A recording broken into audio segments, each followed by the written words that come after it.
देवेंद्र फडणवीस हे पंतप्रधान मोदींचे खूप लाडके आहेत, त्यामुळे फडणवीस पुन्हा मुख्यमंत्री होतील अशी पहिली प्रतिक्रिया फडणवीसांच्या आईनं साम टीव्हीवर दिली आहे. फडणवीसांच्या यशानंतर त्यांच्या आई सरिता फडणवीस मात्र भावुक झाल्या होत्या.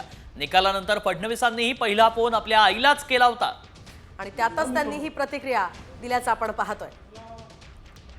एकूणच मी पुन्हा येईन असं म्हणणारे देवेंद्र फडणवीस आता पुन्हा येतात का ते पाहणं अतिशय उत्सुकाचं आहे. एकूणच या ठिकाणी येणार असल्याचं जवळपास निश्चित झालं.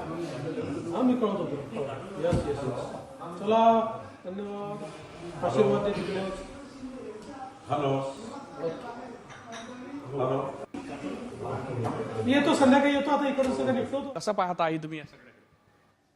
तो देवेंद्र फडणवीस हे 24/7 काम करतात. त्यांच्या डोक्यामध्ये काम आणि कामच असतं, त्याच्यामुळे तसा प्रश्नच नाही काही. आणि आम्ही पण इव्हन त्यांची बायको म्हणजे माझी सूनबाई ती पण कधी कंप्लेंट नाही करत की हा माझ्या वाट्याला येत नाही की हा बाहेरच असतो सदैव. तिने पण आपले व्याप वाढवून घेतलेले आहेत, ती पण आपलं काम करत राहते.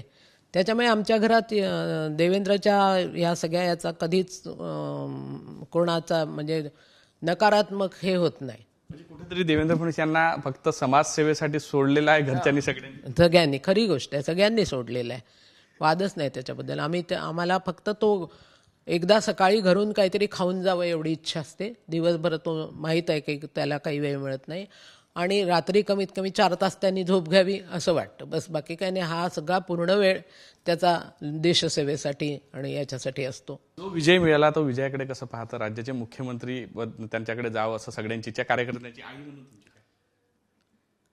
काही नाही, असं आई म्हणून तर आनंद होईलच, कारण हे मला नेहमीच वाटायचं की एक दिवस आपला पोरगा मुख्यमंत्री होईल.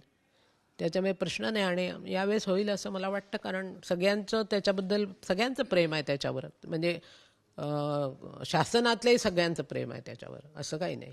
2014 मध्ये झाले मोदीजींचा लाडका आहे तो, हेही पण मला माहिती आहे, त्याच्यामुळे तो नक्की होईल. 2014 मध्ये झाले सुद्धा 24 मध्ये पुन्हा होते.